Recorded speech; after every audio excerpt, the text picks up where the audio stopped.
نحمده ونصلي على رسول کریم اما بعد واعوذ باللہ من الشیطان الرجیم بسم اللہ الرحمن الرحیم رب اشرح لی صدری ویسر لی امری واحلل عقدۃ من لسانی یفقہوا قولی رب زدنی علما وعملا رب یسر ولا تعسر وتمم بالخیر۔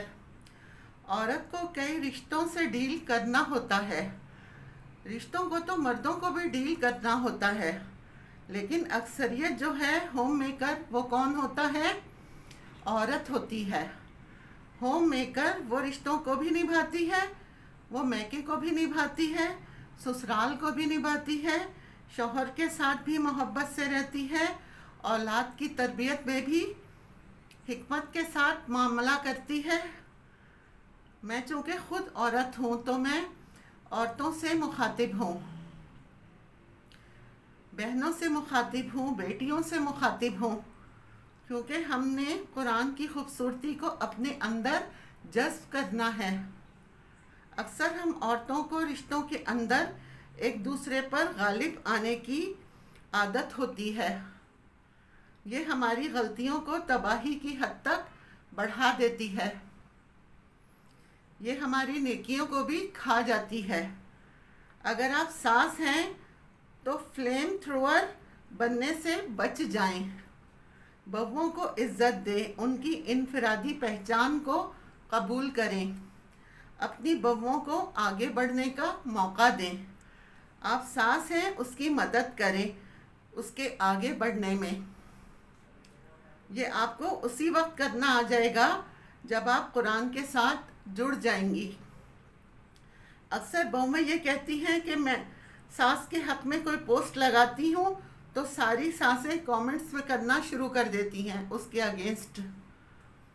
جب ہم قرآن کے سامنے آ کر بیٹھیں گے نا اور واقعی اپنی اصلاح کرنا چاہیں گے تو آپ کو اپنے اندر کا گند اس قرآن کی روشنی میں ضرور نظر آئے گا۔ ہمارے اندر آج ہمزہ اور لمزہ آج ہمارے معاشرے کے اندر عام ہے۔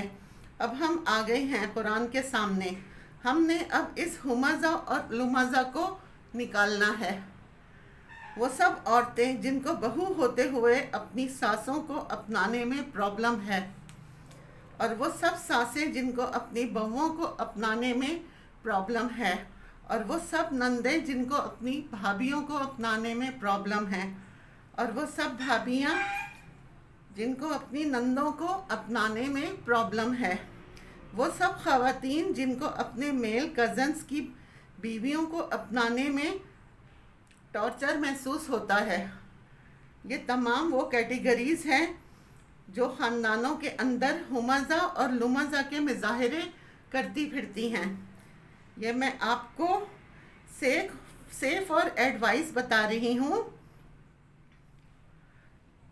کیا کرتے ہیں ہم جب حال چال صرف بیٹے کا پوچھتے ہیں اور پھر بہو کو اگنور کر دیتے ہیں، اسی طرح جب حال چال بھائی کا پوچھتے ہیں تو بھابھی کو مکمل طور پر اگنور کر دیتے ہیں۔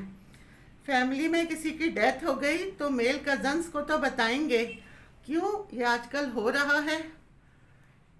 بہو ہو، بھابھی ہو یا کزن کی بیوی ہو، اس کو ایسے فیل کرانا جیسے وہ وہاں موجود ہی نہیں ہے۔ سامنے آ گئی تو سلام دعا کر لی، ویسے بھی ہم تو اپنے بیٹے سے ہی کنسرن ہے۔ یہ سب کیا ہے؟ یہ سب آپ کے دل کا میل ہے، یہ جو حقیقت میں آپ کے اندر سے نظر آ رہا ہے، اور قرآن اس کو باہر نکالتا ہے۔ قرآن سمجھا رہا ہے عقل کے انسانوں، اپنے آپ کو اس ہمزہ اور لمزہ کی کیٹیگری سے باہر نکالو، اس سے پہلے کہ ویلون کا مقام آ جائے۔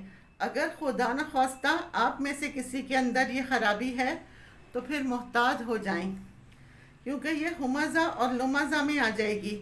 جب ہم میں سے کوئی بھی انسان اپنے عمل سے سامنے والے کو یہ احساس دلاتا ہے کہ آپ کی ہماری نظروں میں ویلیو نہیں ہے، جب ہی آپ اسے اہمیت نہیں دے رہی، کیا کرتا ہے ایسا انسان؟ اس عمل سے نہ آپ نے بہو کا نقصان کیا، نہ اپنی بھابھی کا نقصان کیا، اس عمل سے آپ نے اپنا گرا ہوا کردار اپنے رب کے سامنے واضح کیا۔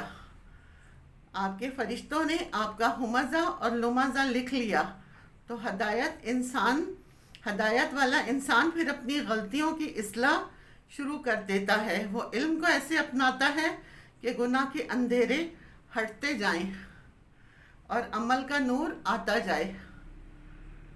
زیادہ فوکس ہمارا اپنے عمل کو نکھارنے میں آ جائے، اس کی کوشش کیجیے۔ اپنے کردار اور اپنے اخلاق کی درستگی کی کوشش کیجیے۔ جو خواتین ان رشتوں میں یہ پہلو اپناتی ہیں، پھر اس انسان کو کتنا گلٹ ہوتا ہے، اسے اپنا گلٹ کیسا نظر آتا ہے۔ باقی خاندان میں اخلاق پر لیکچر دیا جاتا ہے، جبکہ اپنے گھر میں نہ بہو کو لفٹ کرائی جاتی ہے نہ اپنی بھابھی کو۔ یہ کیا ہے؟ یہ اندر کا گلٹ ہوتا ہے جو انسان کی اس طرح سے عکاسی کرتا ہے، جو ہماری روزمرہ کی زندگی کے مسائل کا حل ہے اس قرآن میں، کیونکہ قرآن کا 35% حصہ ایمانیات اور عبادات پر ہے، اور 65 یعنی 65 حصہ اخلاقیات اور معاملات پر ہے۔ ہماری پوری زندگی کا ضابطۂ حیات اس قرآن میں ہے۔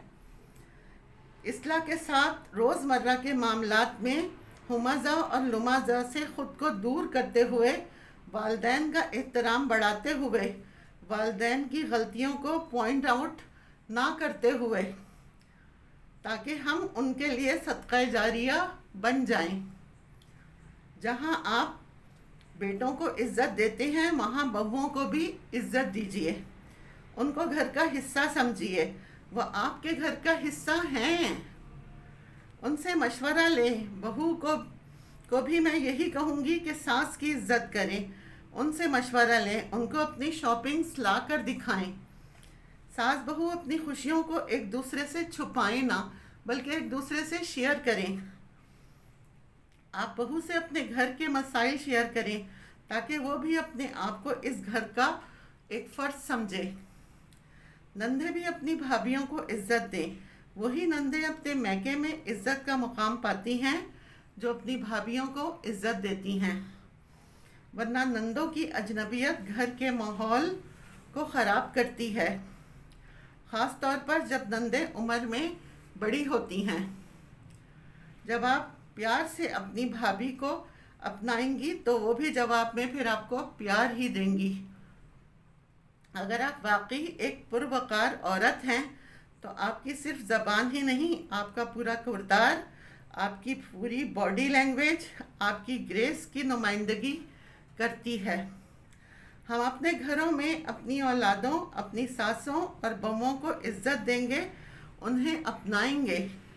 اسی طرح ہم اپنے اخلاق کو سنواریں گے اور اپنے پیچھے ایک بہترین مثال چھوڑ کر پھر جائیں گے۔ وآخر دعوانا ان الحمد للہ رب العالمین۔